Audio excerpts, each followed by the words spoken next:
All right, so what we're going to do today is we're going to run around and talk about some stuff regarding this proposed NAR settlement and how that will come in. Everybody's here for something. And so what I would love to see right out of the gate is what that is. Be thinking about that. My goal for today's session is to encourage you and to really have a preparation for you in the event that this does become our new reality. That's where we're at with it. So in the chat, like I said, you came here for something. Drop in the chat what it is, what you're hoping to figure out today, why you're here. I mean, nobody's coming here just to hear me talk. I'm confident of that. So tell me why you're here. Jeff wants to keep his job. Yep. All right. Who else?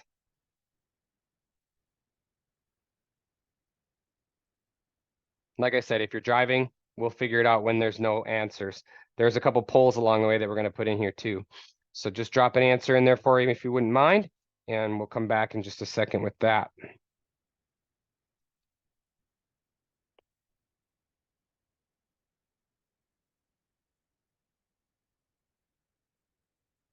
The amount of Zoom calls I've taken just today alone while driving is pretty huge. All right, so potential options for buyers and sellers moving forward as needed based on the settlement passing. Fantastic. Thanks for that, Adam and Claire.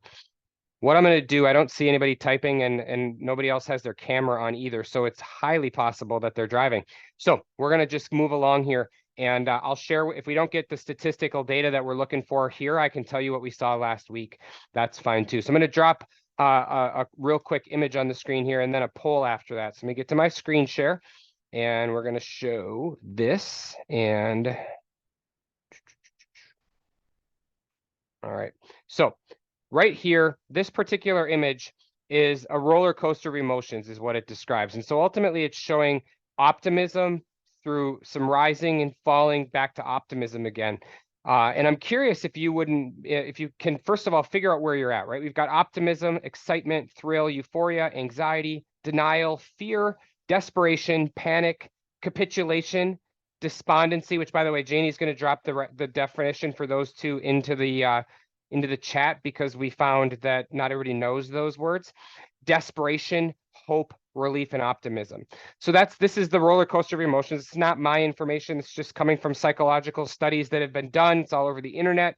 And I'm curious if you wouldn't mind if you are able to answer a poll. Remember, don't do this while you're driving, please. If you could tell me where you are on this piece, just go ahead and drop an answer. We'll give it a minute, see who's answering, and then I'll share with you guys what we saw the last time.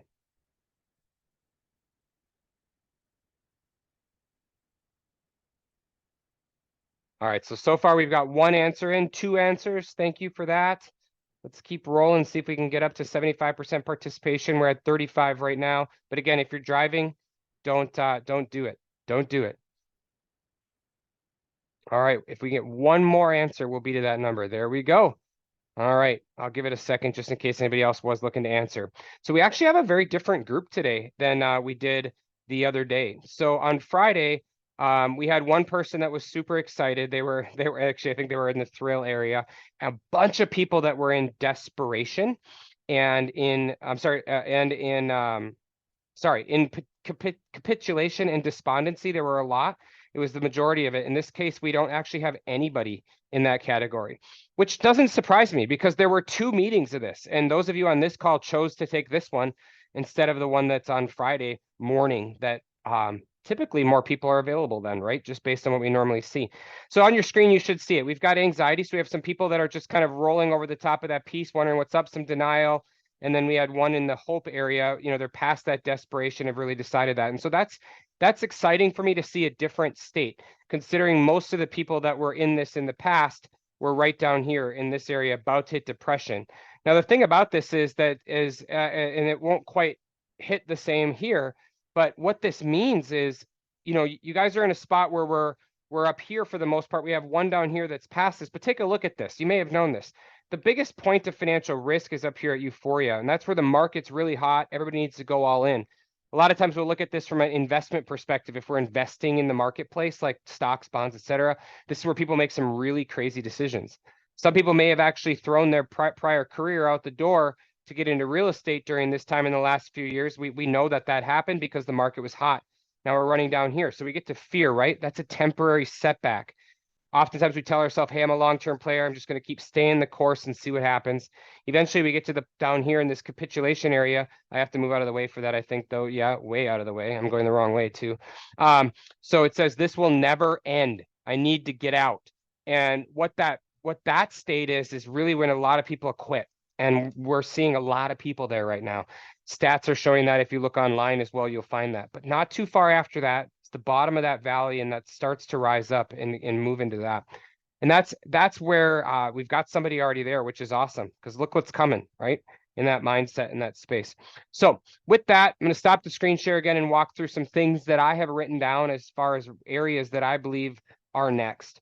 So a couple things to think about as we move into this. The mortgage industry went through something just like this when Dodd-Frank went into effect. It was during my career, about 5 years into my mortgage business. The rules around loan officer compensation were changed dramatically. The way that it was in the past is that whatever fees we could collect, we would bring in whatever those dollars were, and we had a lot of different ways we could do that. And then whatever we were able to get, we would actually be able to, so we would typically split that with our company, our employer, depending upon the company though, and whether they provided leads and that kind of stuff. And some things would, like, a client would lock in and the market would improve. We could move them to a different investor that was paying more for the same price and even make more money by playing the market behind the scenes as well. It was kind of the wild, wild west of mortgage lending, and that's why the government changed those rules. They came in and said, hey, no more loan officers being compensated based on the terms of the loan. Instead, it's got to be fair across the board for each situation. And they changed our compensation in the lending industry to look a lot like real estate compensation has been for a while, which is a percentage of the transaction. And that happened. And you know what happened during that time was that we lost a lot of players in the industry, but we also, those of us that stuck around and were able to figure out how to compensate and overcome for this issue, we actually started earning more money because there was more market share. And in some cases, just based on how we operated our businesses, we were able to bring to the right networks, the right people, and ultimately do larger transactions, which ultimately compensated us for more. So for me, my goal was to always earn about $3,000 per transaction when I was in the industry at that time. And so that meant that no matter the loan size, whether it was a small loan or a big loan, the dollars were about the same. But what ended up happening was, as the comp rules changed, I started earning more money on the bigger transactions and less money on the smaller ones. And that's not that we didn't do the smaller ones. We always were open to that. But what happened was I was making more than my target on the bigger transactions, and that changed for my personal finances. So what I'm getting at is there was a win there, but it was stressful because we had no idea what was going on. We're like, how dare you tell us how we get paid, et cetera. So there's that.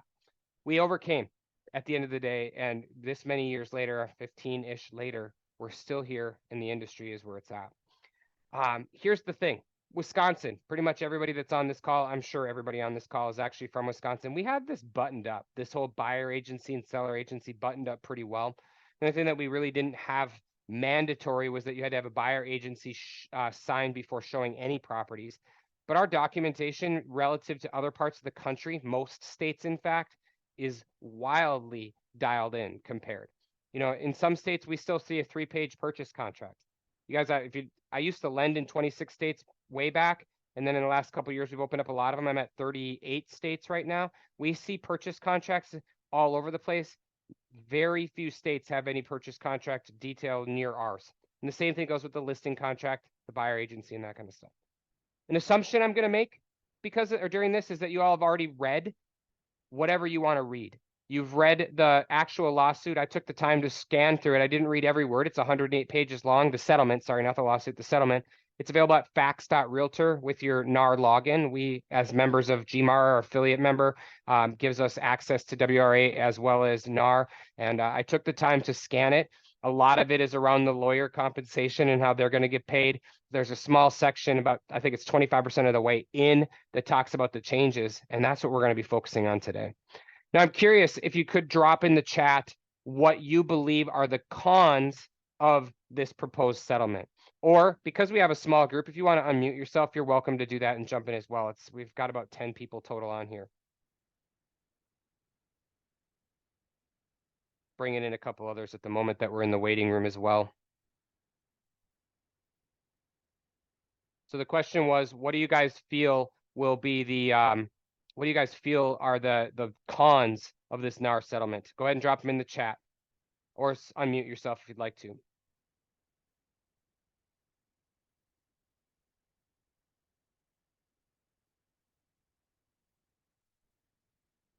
All right, we got could make affordability more challenging for the buyers if they need to compensate their agents, their buyer agents. Absolutely. What other cons do we think might be out there?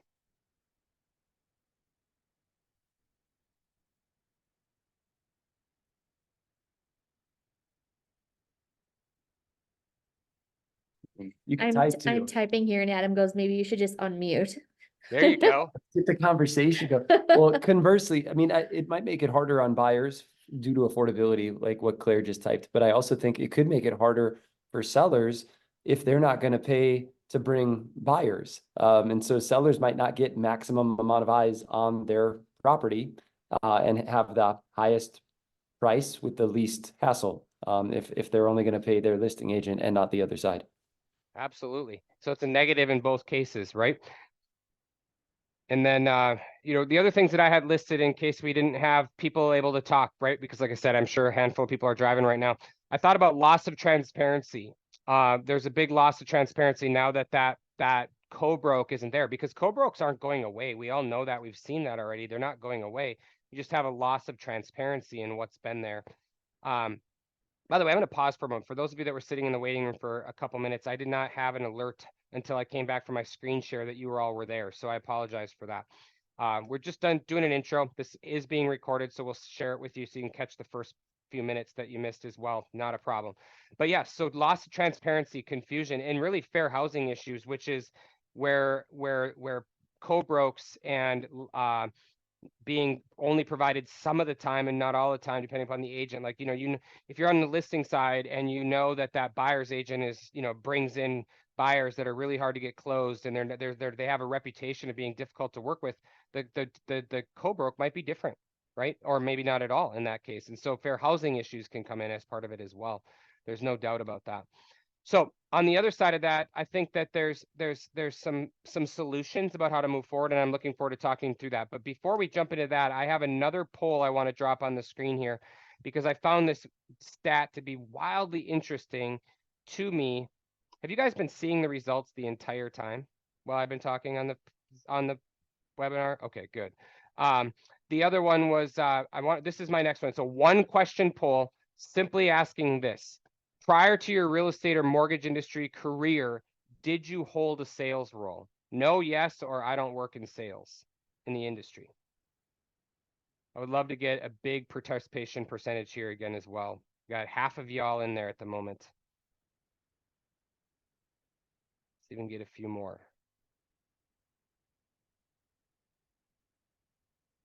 All right, I'll go ahead and end the poll just so we can keep it moving along. We have one that doesn't work in the industry. We have 3 at yes and 4 at no. You'll be able to see that here in just a second. And this number, you know, our sample size is small.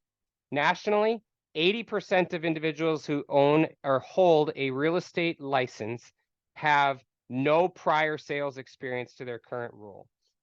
When we did this last week, this same exact webinar last week, we had a little bit larger sample size and our data showed 75% were a no. So I would consider that to be in line with the national, even though we only had a handful. We had 12 responses last week and 75% of it were that way. So I'm going to stop sharing these results and move into this next piece. But the end of the day, the bottom line is that sales is one part of it. That's one of the ways that we get through. So to me, what I think the solution is really around advice. The mortgage industry has been going through this advice revolution for many years. You know, in the world where you can just go down the road and find something that we do for less than what we do it for, we better be able to show our value. And it starts with that advice revolution that we've been in. And real estate industry is going through this exact same thing right now. Now, here's the thing, right out of the gate, your negative voice is telling you, I already give advice. And I promise you, it's right. You do already give advice. There's no doubt about that. You wouldn't be in this industry at all if you didn't give advice. I'm talking about an advice revolution, a whole new level of advice way beyond the transaction that ultimately results in these clients working with you for life. In our space here at Luminate Home Loans, on this particular branch, we have something that I've been doing for years on and off called Peak Performers. And recently we brought that back earlier this year in a new way. What it was for a long time was a quarterly meeting with the sales team. They would have large projects that they would get. We would meet. They would have quarterly projects due. We'd meet monthly to talk about them. And now we meet every week to talk about much more nuanced things, smaller things.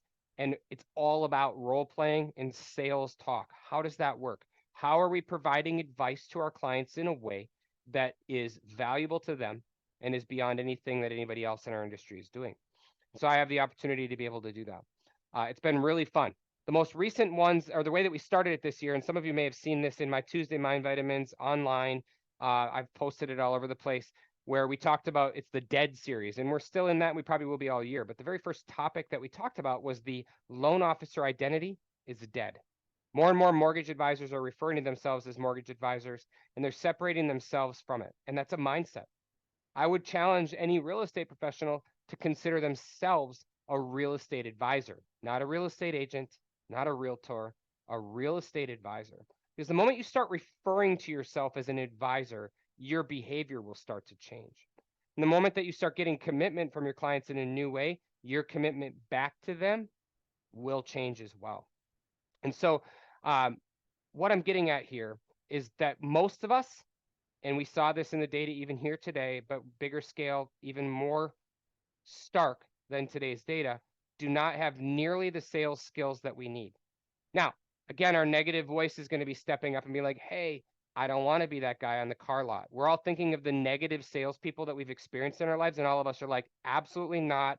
I have no desire to be that guy or gal, right? Absolutely not. And that's not what I'm talking about.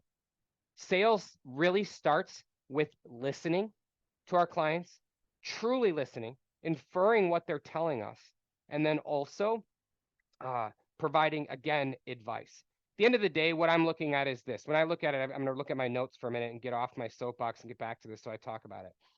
What I think here when I say this is that the best thing that anybody could do right now that's in real estate that's worried about this NAR settlement is get really good. And by that, I mean practice it every day with whoever's willing to listen to you about articulating the value that you bring to the transaction.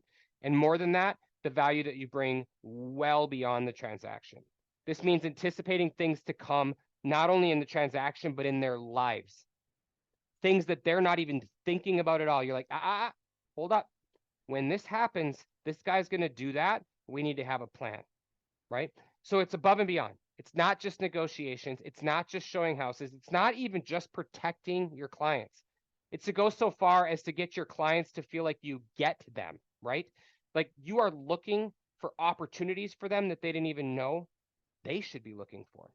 So I truly believe that we need an advice revolution where we can be real estate coaches and real estate advisors. We also need realtors who communicate well with each other, with the buyers and the sellers, and with all of the third parties involved in the lenders. You guys, if I could sit here and tell you all of the stories of the nightmares that I have personally had as the loan officer of record on a file, trying to communicate with the real estate agent to get a deal closed, just last week, we had loan commitment in jeopardy of being late because of some problems. I called that agent 5 times last week, left a message once, text and email, 0 calls back. Now, there might have been something going on in that person's world. Let's be fair, right? There's no doubt about it. But I don't think there was, because I got an email Friday evening saying, hey, thanks for getting it done. 0 other communication around it. And we're behind the scenes pulling a lot of strings to make it happen. But that happens all the time. Now, I know the partners that we work with all the time are not like that. There's awesome communication, but anybody on this call knows what I'm talking about. There's a large percentage of people that are really hard to get a hold of. That's something else to just keep in mind. So some sales stats again. I want to give you some additional numbers to tell you why you want to up your game. So did a little bit of research this morning after listening to a different webinar. In the last 10 years, so the data from 2013 to 2023, there have been an increase from 1 million to 1.5 million members of NAR in that time frame. So that's just our best benchmark of licensed real estate professionals without getting too granular. That's a 50% increase. In that same time, the number of active homes that were available for sale in 2013, and that was well past the housing market crash, right? We were back into an inventory buyer seller demand balance at that point with buildings as well, new construction as well. 2.1 million homes were for sale for that year. And then last year, approximately 1.4 million total homes were available for sale. So if you're doing the math, I already did part of it for you. 50% increase in real estate licensees available to sell, 33% less homes in that same time frame. So what does that mean? That means, one, we're going to lose a lot of agents as part of this process if this goes in. The reality is that even if this doesn't go into effect, I truly believe we're going to lose a lot of those agents, because if you can't articulate your value well, that goes, again, well beyond the transaction, there's no need for that person in the market anymore, right? When there's so many people doing the job, eventually people need to earn a living that goes. You know, the average wage of the, I saw this stat, I don't know the numbers exactly, but it was in the 50,000s range. The average realtor income in 2000, I think it was 22, I don't know, they had 23 data out yet, was 56 and some change, I believe, for the average income, right? So as that pool of agents goes up and the properties go down, that incomes become more and more diluted. People eventually just have to get out. But this change could make that happen faster. All right. So we need advice experts, we need sales experts, and then we also need real estate advisors who integrate their partners. Obviously, I'm a lender, so I'm going to talk about that part of it today, into the buying and selling process. And so I've got some tools I want to share with you guys that will ultimately help you see how we can do that. So we're going back to a screen share here, and you should see, yep, I see what you see now. So this is an example of a home here in Brookfield for sale. I just did some average numbers. This is rounded, make it nice and pretty. I rounded up because that's how I roll, but I want you to see how this works. So if we have if we do have to find a way to figure out how to get the buyer compensated and the seller doesn't want to build it into their initial list, that's this one right here. This is a $500,000 purchase price. Seller's not paying buyer agent commission, so buyer's paying it. 2.4% is $12,000 in that example. In this case, if the buyer's putting down 20%, their payment is going to be about $3,300, $3,350. They're bringing $17,000, $117,000 to the closing. Well, what if we finance the commission? So we build it up the purchase price to $512, ask for a $12,000 seller credit, which is what we're doing here. They're going to finance still 20% down, which is 80% loan to value. Their payment goes up by $63. So your expense as a real estate agent today, if it's not already baked into the purchase price with the listing, is going to be very clear to the buyer if they finance it. Are you worth $63 a month to them for 30 years? That's how they'll look at it.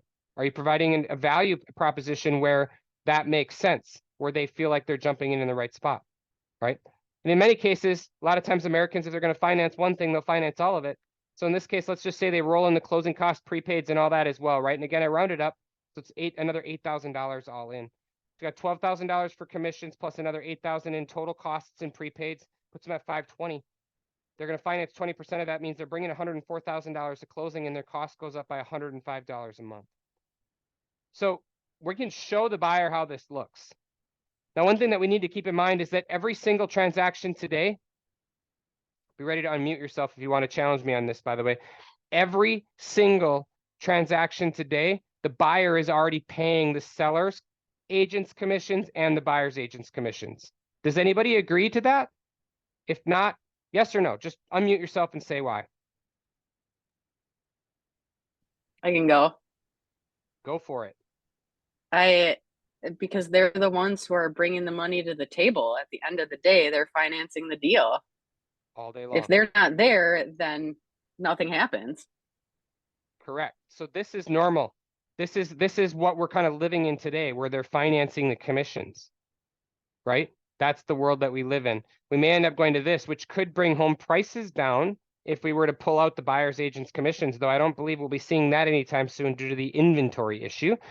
But this isn't normal. This is a discounted offer to a list price because you're no longer financing the buyer's commissions. Buyers and sellers agents commissions have always been built into the purchase price, at least in the more recent years since MLS and the co-broke and cooperating commissions and all of that, right? So this is really the scenario today. Clients could look at doing this in certain situations and have, in a more balanced market, done this many times in my career, right? But this is kind of status quo if that were to be the case, where it could go to this if the seller doesn't want to do it. But to Adam's point, the seller's going to probably have less buyers available at that point because they're looking to do that. And we'll have sellers that'll do it, right? But with professional advice, they're probably going to still consider to do it in the purchase price. But take a look at the net worth of this buyer in the next 15 years. So by the way, the payment savings, the one that's in yellow here, and the savings in 24 months, those two items that are highlighted in yellow are the graphs that are on the right side of the screen. If you haven't been watching around, this one and this one. But down at the very bottom there, we have the net worth in 15 years. When you take a look at this client, their initial offer price, they built equity in the house of about $605,000. That's through amortization as well as property appreciation based on historical appreciation data. But their savings didn't grow as much because they had to spend more money in their assets. So they dropped in $117,000 to start instead of 104. Look at these people over here. Homes typically appreciate based on their purchase price moving forward. It's just what we've always seen. This even goes back into the data prior to the MLS and the co-broke. And we can see that the homes appreciated more on value, but their savings also grew because they didn't have to tap into as much of their assets in down payment and lock it in.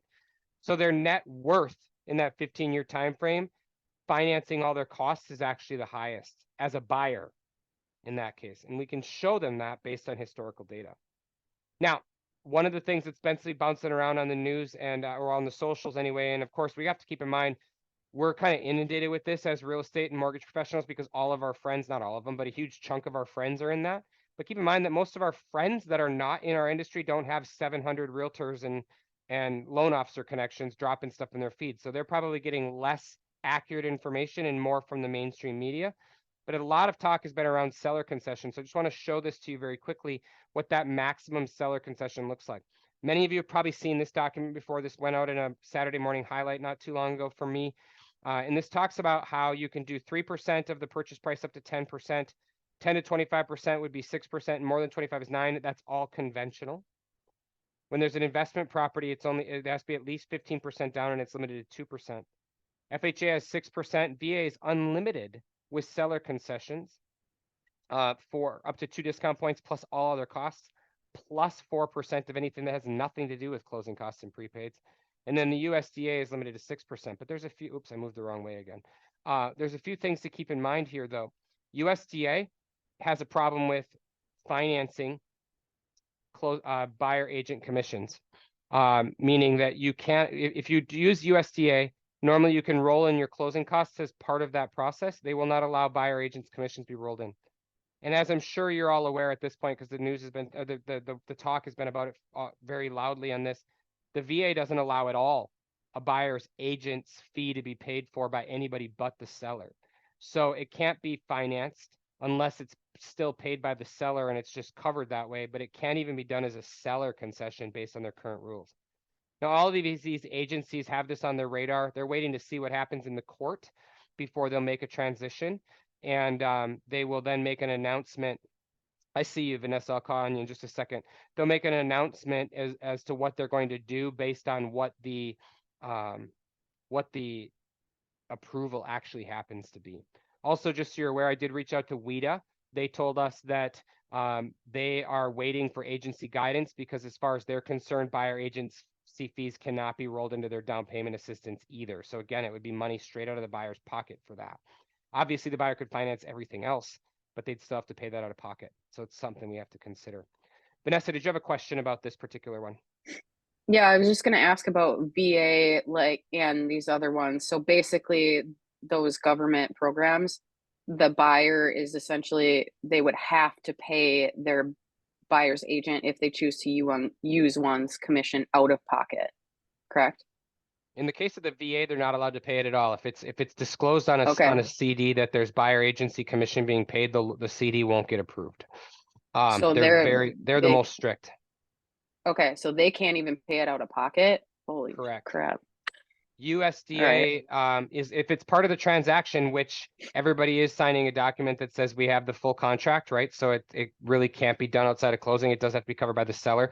The VA is the one that's going to be the biggest concern, but they are also typically really fast to act because again, anybody who is in this industry and knows long-term, the buyer has always been paying the real estate agent's commissions. We just talked about that, right? So they can't sit and be like, wow, we're not going to let them do it anymore. You're like, they've been doing it all along, right?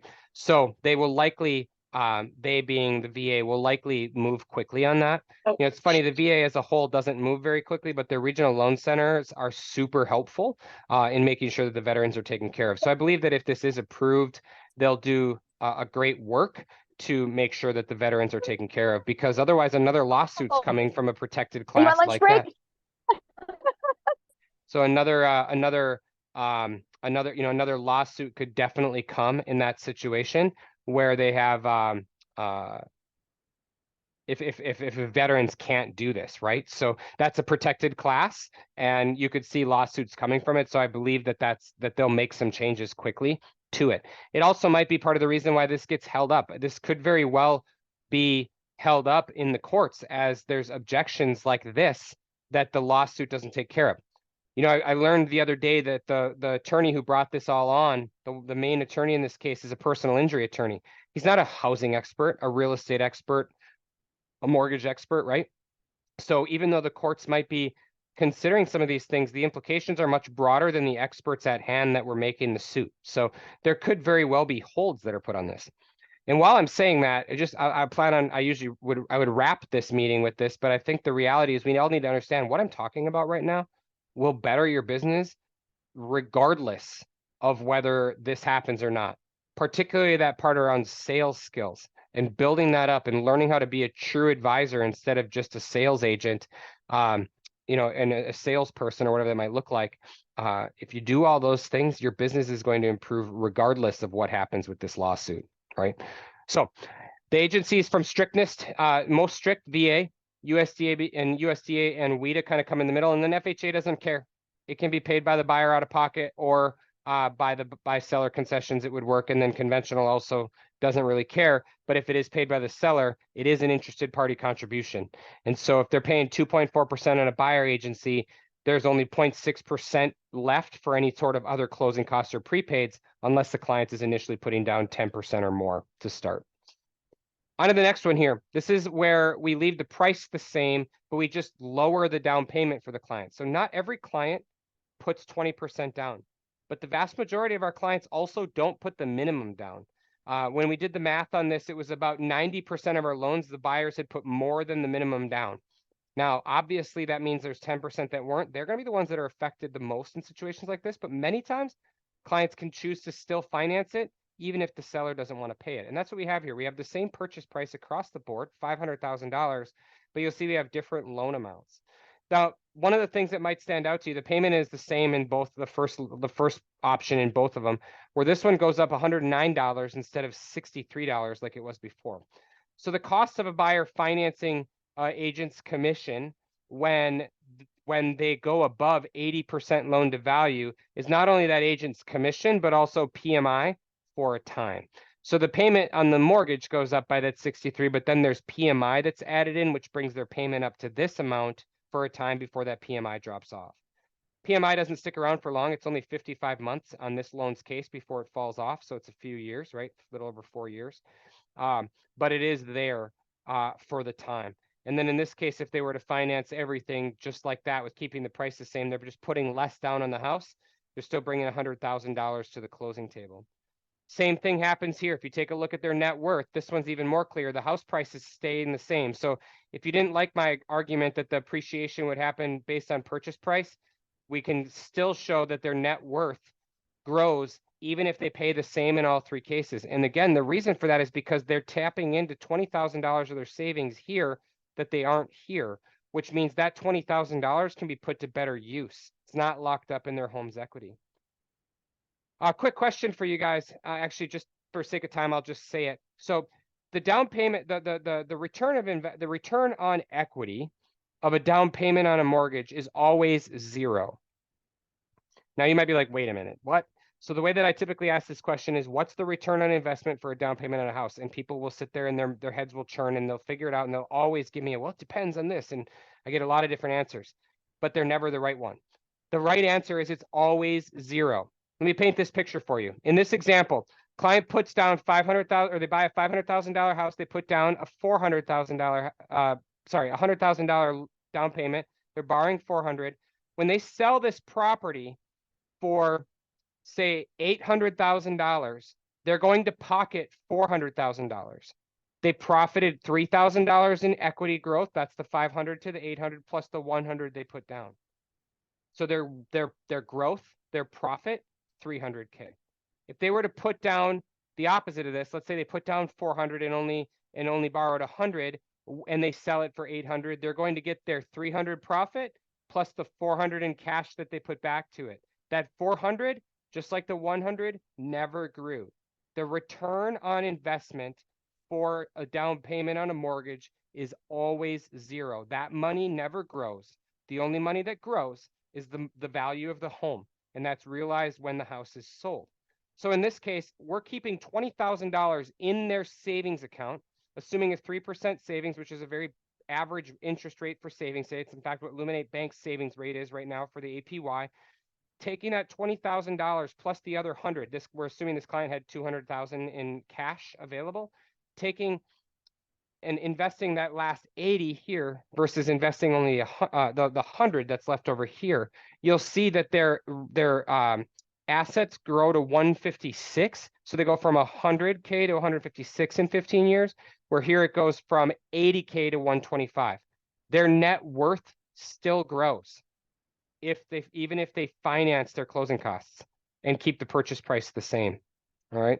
So this is data that we can show these clients. We have these conversations with this tool that I'm showing you right now is just a surface level of what we show every one of our clients when they do our buyer consult.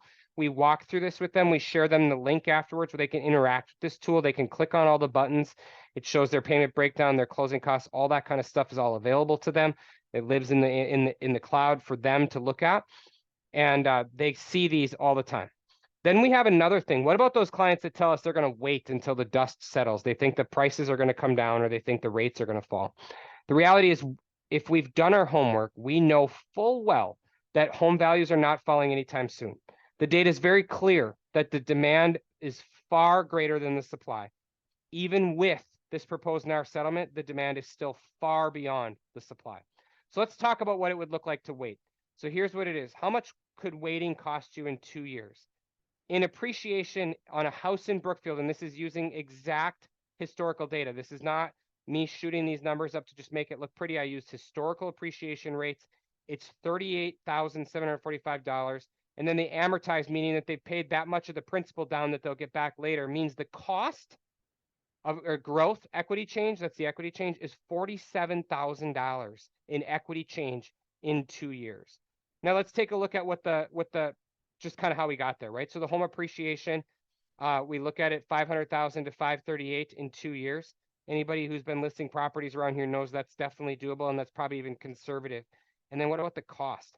So they have a change of an appreciation of 47,365. We talked about that already. They had some cumulative difference weighting because let's say the interest rates were there different. Let's assume there's $4,000 for a refinance cost.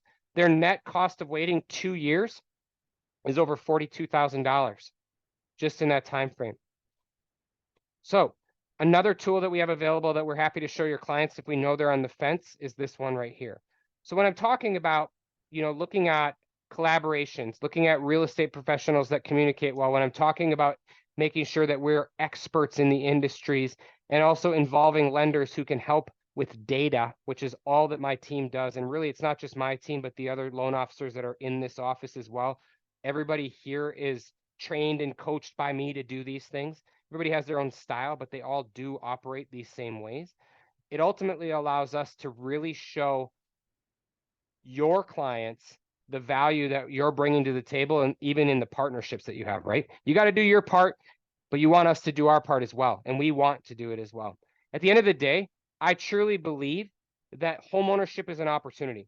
And we're blessed to be able to bring that opportunity of wealth building, generational wealth building in many cases, to other people's lives. And that's what we're doing today. So I'm just curious I was going to do the poll again, because last time what I did was I ran the poll and wanted to see if people had moved up a little bit or moved a little bit down in the trajectory. But for the most part, everybody on the piece was in a good spot. I am going to drop it again. We have a minute. Let me do it. Tell me where you're thinking about since the last time. Did your mindset change at all between what we looked at the first time from that thrill to excitement? And what I'll do is I'll go ahead and put the poll should be up on the screen. Go ahead and answer it, but I'll do the screen share again so that you can see that in the meantime. It's this one right here. So you've got the optimism, you've got the exciting, you've got the thrill, you've got the euphoria all the way through. Go ahead and just drop it in. So I want to see if anything's changed. Poll's not showing, Michael. It's not. Okay. It's showing that it's showing. All I right. was able to see it. Oh, Gotcha. I saw it. All right. Let me go. Yeah, it's showing that it's launched. Does anybody, either way, we've got a few answers, and maybe because I did do a screen share in there, I'll go ahead and stop it. We've got a handful of people. So we've got some hope and some excitement. So it definitely has changed from the first time as far as how that's concerned, which is awesome. Yes, thanks, Jeff, for mentioning that too. It's possible I confused it by doing a poll and then starting a screen share at the same time. So with that being said, y'all, the thing here is you have to remember everybody that does show up is valuable, right? Like if you're truly showing up for your clients, if you're working to do what I described, where you are bringing value that's well beyond the transaction to your clients, that's awesome. You need to keep doing it. If you're not, you provide a valuable service to your clients that they deserve. And my challenge to you would be to do that. Talk to me, talk to other people that are in your life that can help make sure that you are providing that value to your clients in a completely different way than just the negotiations, the tours of the homes, and protecting the buyer, right? To be thinking about it, to get your clients to think that you get them, and to ultimately put it yourself in a position where you're looking for opportunities that they didn't even know they should be looking for. For now, it's business as usual, right? This is a proposal. We don't know if it's going to get approved.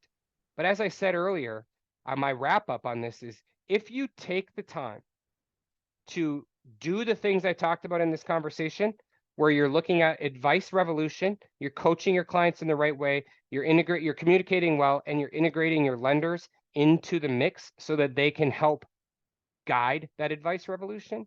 Even if this proposed settlement doesn't come to fruition, it doesn't matter. You're going to win.